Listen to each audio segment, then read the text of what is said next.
Welcome back, and we're talking with Louise Laffey about her amazing game called The Wish. Okay, so now you're out of your corporate career, totally, and you're working on The Wish full time. What is your wish for The Wish? Well, obviously, I'd love to get The Wish out to as many people as I can. Why? Because it's such a powerful game, Robyn, and it helps you identify blocks that stop you from having what you want in your life.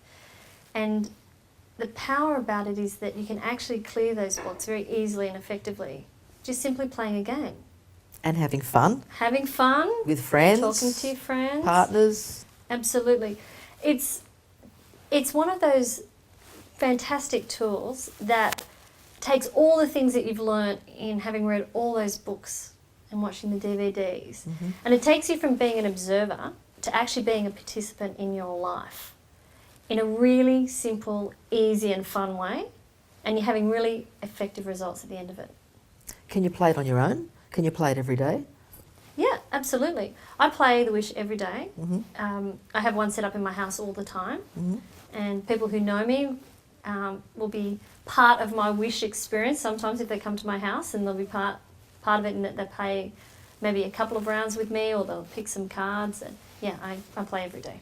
Okay, and obviously you can play on your own. And what's the maximum number of people you can play with? Yeah, firstly, yeah, you can play on your own.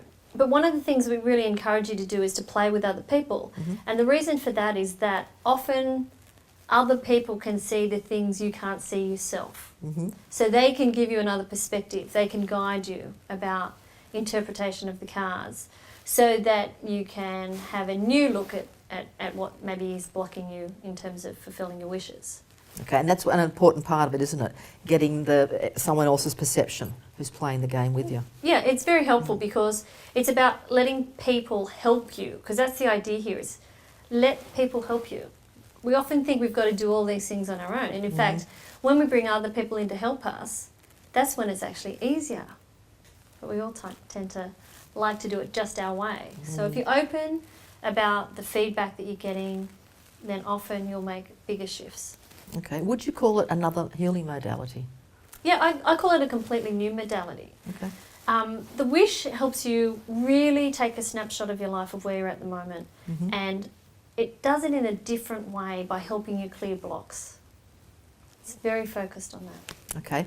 Well, one of the 8 lots of cards is the block card, isn't it? Yes, it is. Can you share the story around how you designed that, and then through research when you found out what it meant, and the power of the block card? Because I know when I've played the games, and watched other people, they'll go, "Oh no, it's a block," but actually that's quite powerful, isn't it? Yeah. So when we look at blocks that we have in our life, think of them like hurdles that stop us from doing what we want to do. So we tend to look at blocks as negative things.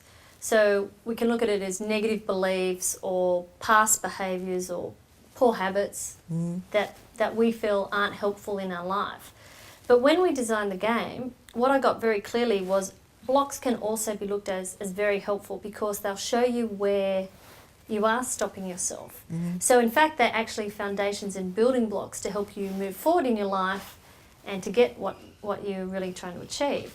So when I was designing the game, I heard very clearly that it was a maze in the design. So interestingly, a maze always has a way out. It might seem difficult at first, but there's always a way out of that block. Okay. So if you think about it like a building block as well, about a foundation, it often helps you get to the next level of your awareness of where you are. Okay. And with your research, what did you also find out in eons ago that they did with the mazes? Yeah, well, interestingly, when I started reading about the maze, because I was quite surprised that was the message that we got, that I got. I often talk in the we, but I mean that as, as the royal we. Okay. Yeah, so when I got the message about it being a maze, I realised that when the design came out, it was a labyrinth.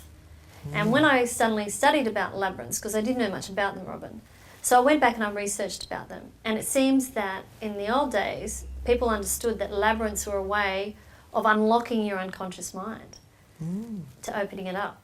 Okay. And in the times when people would go on pilgrims and they couldn't maybe go to faraway places, they would go to the cathedrals, and the labyrinths were set into the floors of the cathedrals and the churches throughout Europe.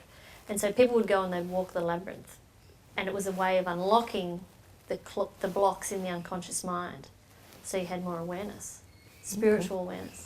Okay. What would be, for example, one of the messages on one of the cards, one of the block cards? Do you want Wanna grab one? to? Yeah, absolutely. Yeah. Okay, here's one I've just put out for you, Robyn. No, she didn't. It was lying there. Are you paying attention to your signs?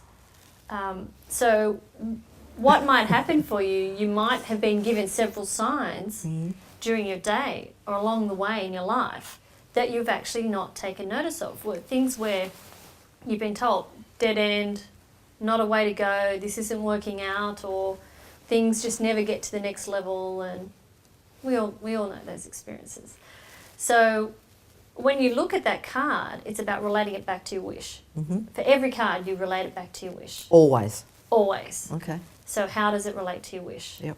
So yeah, are you paying attention to your signs? Okay. So, for example, with that particular message, that came through for you.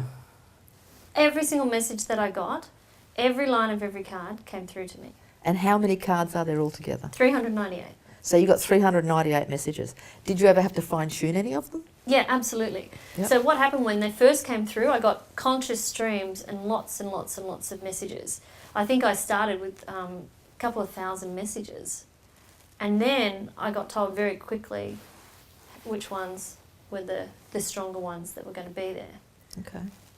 And some of those messages are phrases that, you know, we've often heard.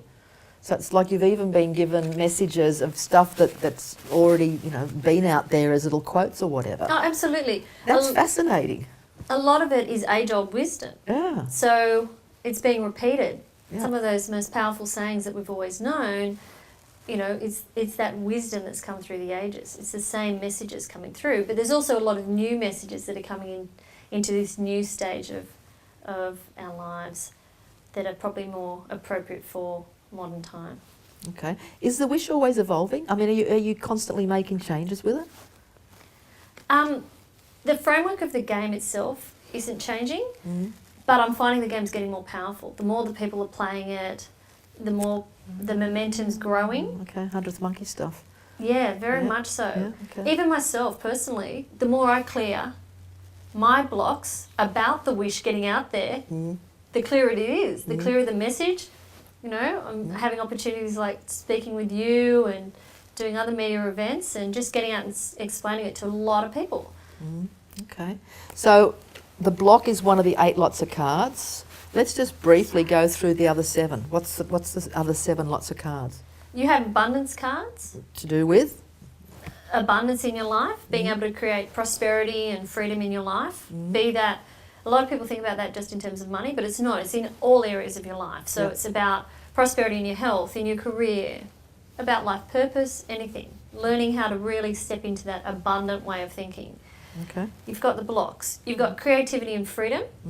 Interestingly, it comes as creativity and freedom, which is about letting yourself really think differently and be free to express yourself, be that any way that you're thinking, art or music or language, even just the way you express and live your life. Then we have the forgiveness and release cards. That's a big one. Yeah, forgiveness and release are really powerful cards because it's all about letting go of the blocks that are there, letting go of the old negative thoughts and the old patterns of behaviour. But when we think about forgiveness, the interesting thing about that is we always perceive there was something wrong to forgive, that there was guilt involved, someone to blame, if yourself or other people. But what the wish has shown me in terms of the messages that have come through, that really forgiveness is just a mistaken way of thinking. So if you don't see that there was any blame there in the first place, there's nothing really to forgive.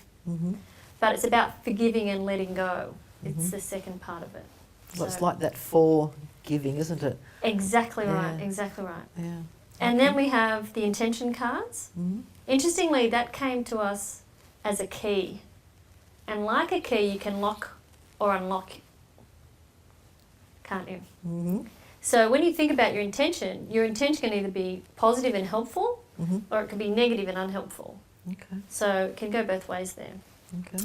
We have universal truth cards, pearl of wisdom cards, and then finally you'll have the free will cards. I think that's the 8, isn't it? Yes, it is. Yes, it is. We'll take another break and we'll come back for the last part of our conversation with Louise. Stay with us.